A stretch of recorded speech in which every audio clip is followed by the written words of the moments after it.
Hi, it's time for another verb of the day. Today's verb is cue. And if you happen to be watching this from the United States and living here and learning English, you might be looking at this word and thinking, I'm not familiar with it. I haven't heard of this. And all this week, we are going to look at some verbs that are more common in British English rather than American English. So cue is one of those verbs. And I've heard people joke about it before that it has the most unnecessary letters. It could just be the letter Q because that's how we're going to pronounce it. So as you look at this word, if you're thinking about trying to make sounds for the U, E, either the first pair or the second pair, relax. Just think about the letter Q as you're pronouncing it. Okay? So with that in mind, let's look a little more closely at the verb cue.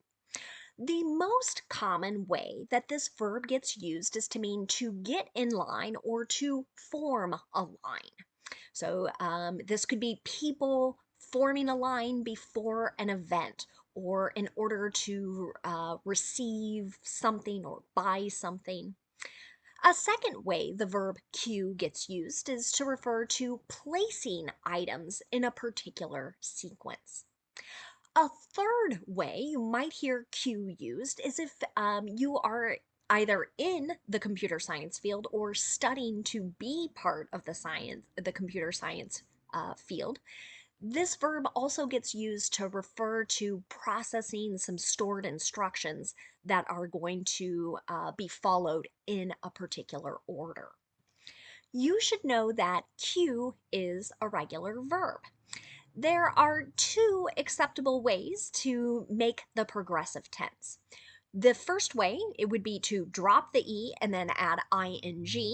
This particular spelling is a little more common in the United States, but our second spelling, where we keep the final E and then add ing, is more common in Great Britain. Both words are going to be pronounced exactly the same, cueing. Okay? To make the past tense and participle forms of this verb, all you're going to do is add the letter D since this verb already ends in an E. Our base verb, cue, ends in a vowel sound. So our past tense ending is going to make a D sound. Cued, cued. Okay. Now let's take a look at one phrasal verb with cue. And it really doesn't change the meaning, but I wanted to point this out because I think it is so common to hear or to see. And that's the phrasal verb cue up. So as someone's using this, they could be referring to people forming a line, so lining up, or it could refer to people waiting in line.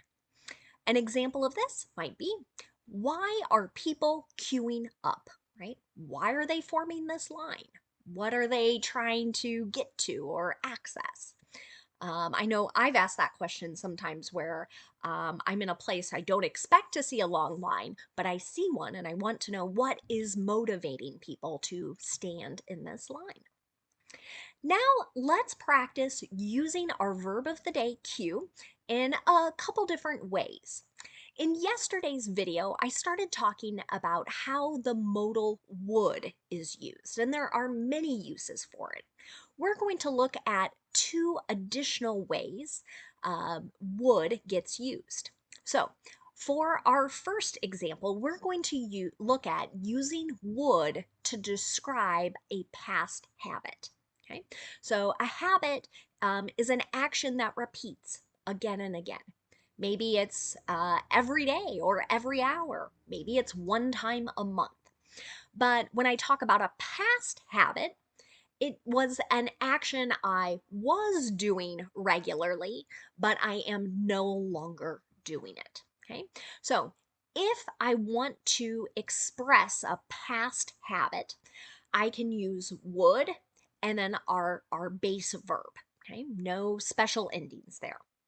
You can see that in the affirmative example, the second grade students would queue up before recess. Okay, so for some reason, this is their past habit.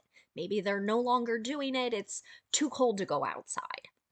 Okay, so this habit has ended. Would queue up, so they would form a line.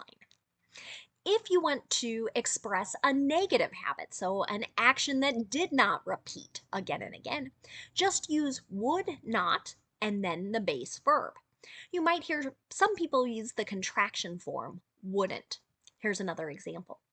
My grandmother wouldn't queue up for Black Friday sales.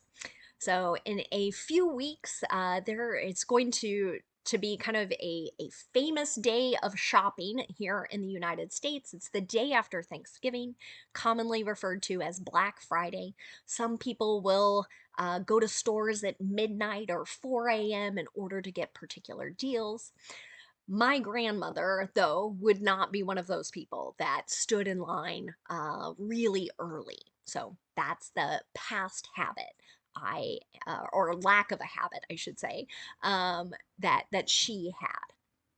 Now, let's take a look at using would in another way. It's something called the third conditional. So in this type of situation, we are looking at sort of an unreal situation. So something that did not happen in the past and reporting about what would have happened differently.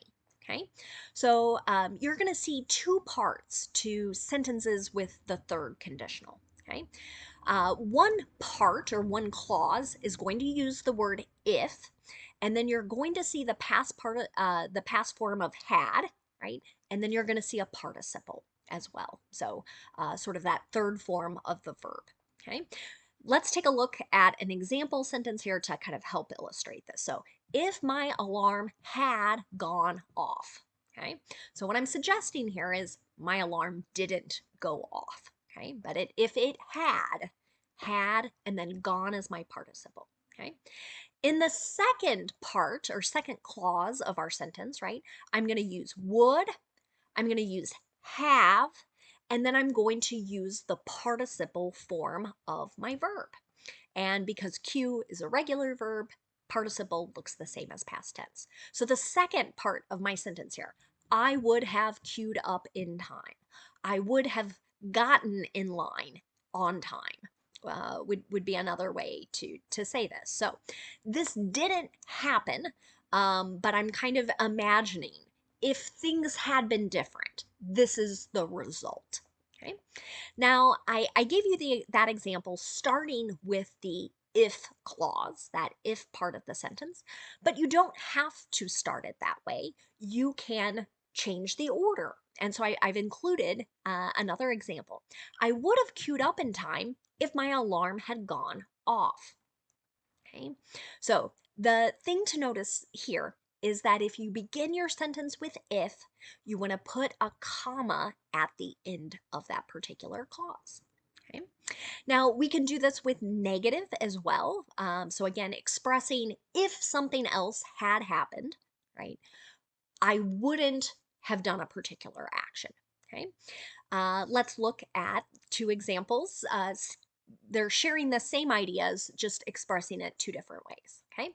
If I had known how cold it was, I wouldn't have queued up so early, right? So I'm saying I wouldn't have waited in this line for such a long time because it's so cold out. Okay. And again, I can change the order and say I wouldn't have queued up so early if I had known how cold it was. So notice the structure there with would. I'm using would not, or that contraction form wouldn't. Then I use have, and then I use the participle form of the verb. Okay. So all of my examples were about waiting in line because, again, I think that is the most common way that one might hear this particular verb used. Of course, if you're a student of computer science, that might be a little bit different. Now, let's spend just a little time looking at some words related to our verb of the day, Q. And the first word we're going to look at has the exact same spelling and the exact same pronunciation as our verb. It's just the noun form.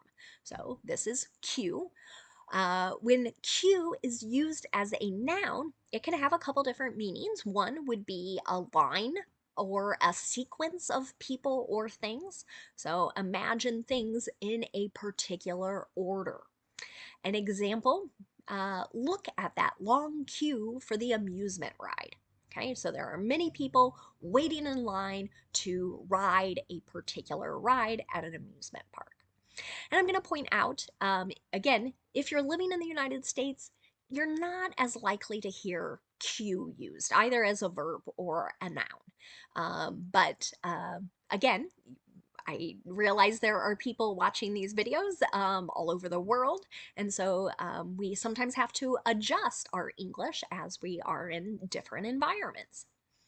A second way to use the noun Q is to refer to computer science again, and you're mentioning or referring to the list of data or list of commands that need to be performed in a particular order.